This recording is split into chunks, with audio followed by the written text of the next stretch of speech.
Welcome back to Fluent Vibe, the place where late-night thoughts become real conversations, where silence speaks louder than notifications, and where we explore the psychology behind modern life.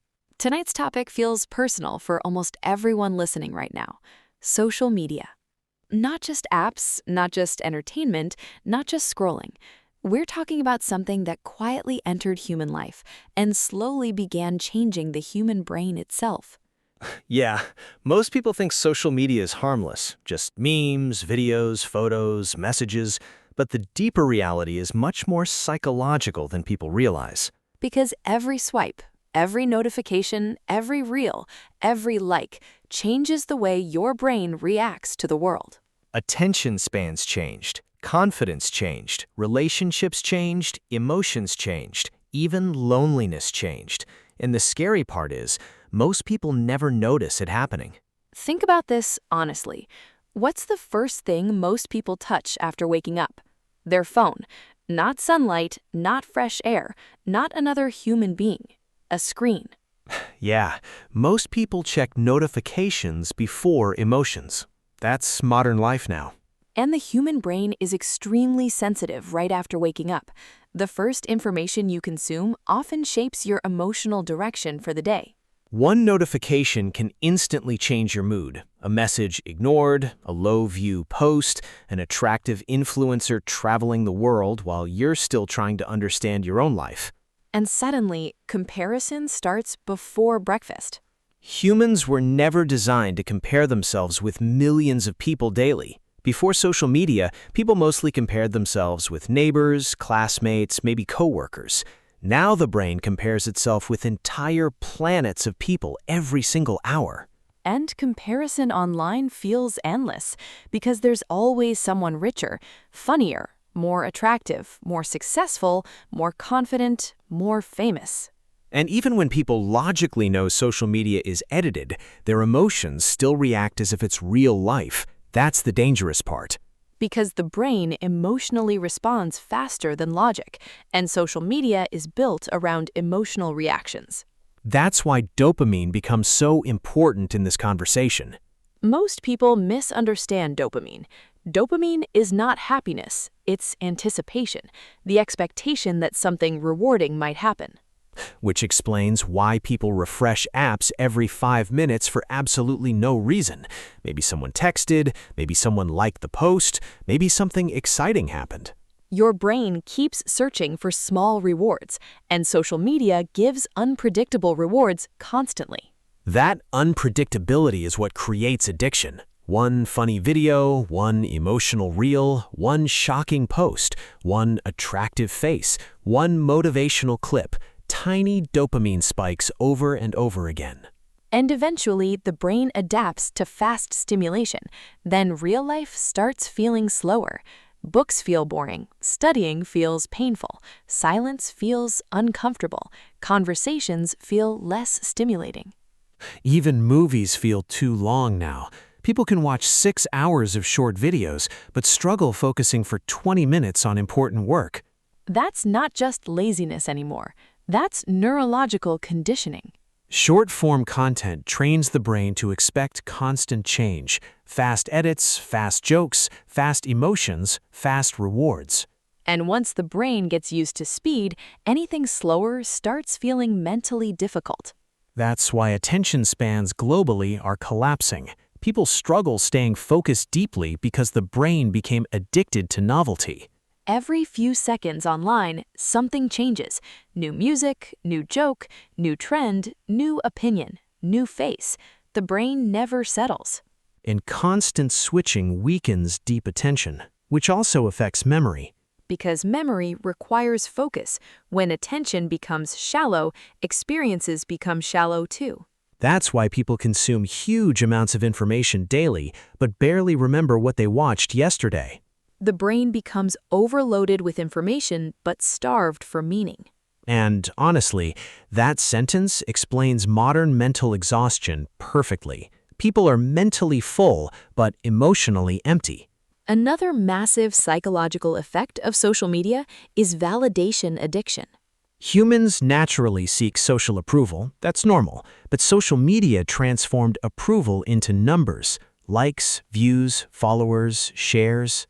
Now people subconsciously measure self-worth digitally. A post performs badly, and suddenly the mood changes for the whole day, even though nothing changed in real life. Because human brains evolved around social acceptance. Historically, rejection from groups threatened survival.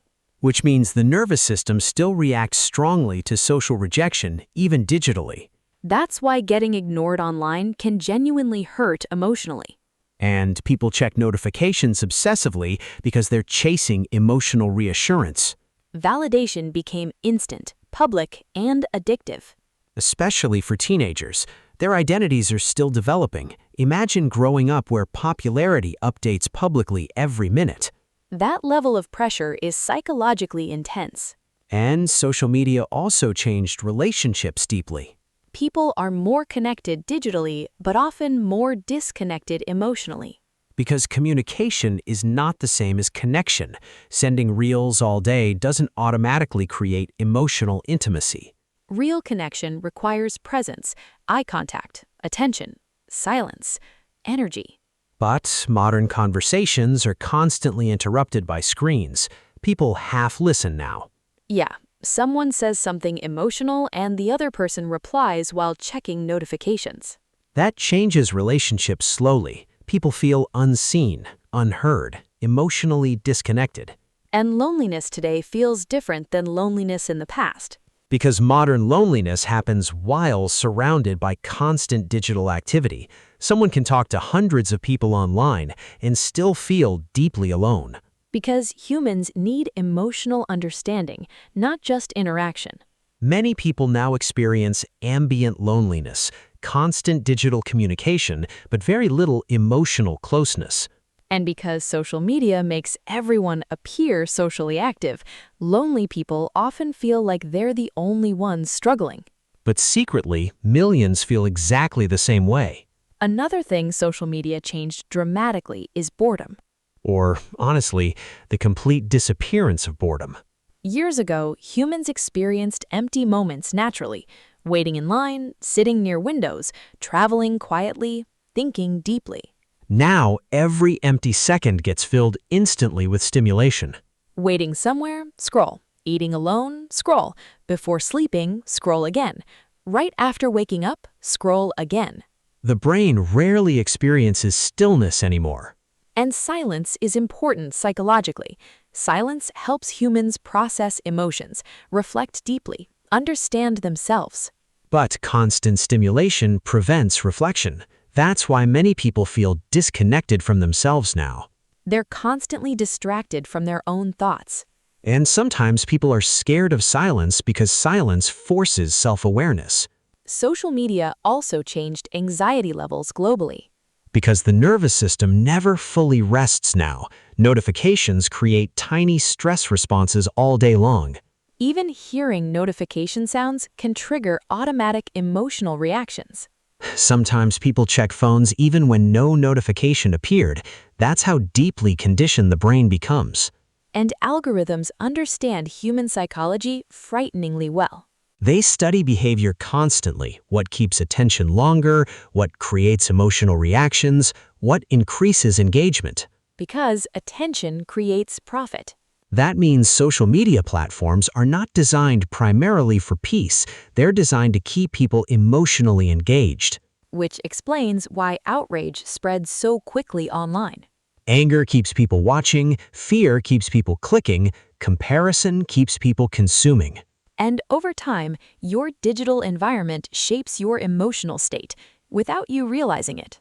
If someone constantly watches negative content, their worldview slowly becomes more negative. If someone constantly watches luxury lifestyles, their own life starts feeling insufficient. If someone constantly consumes fear-based news, anxiety increases naturally. The brain adapts to repeated emotional environments. Another hidden effect is emotional numbness. The internet exposes humans to non-stop emotional extremes: comedy, violence, romance, disasters, success stories, tragedies. all within minutes. The brain struggles processing that much emotional intensity continuously, so eventually it protects itself by reducing emotional sensitivity. That's why many people say things like, I don't feel excited anymore. I feel emotionally tired. Nothing feels real anymore. Too much stimulation can flatten emotional depth. And there's another issue nobody talks about enough: identity confusion. Yeah, because people constantly consume personalities online. Influencers, creators, celebrities, podcasters. And subconsciously, people start copying behaviors, the way they speak, dress, think, react. Eventually, some people stop asking, who am I really? And start asking, what version of me gets more approval? That's dangerous psychologically, because performance slowly replaces authenticity. People become brands instead of humans, and the pressure to appear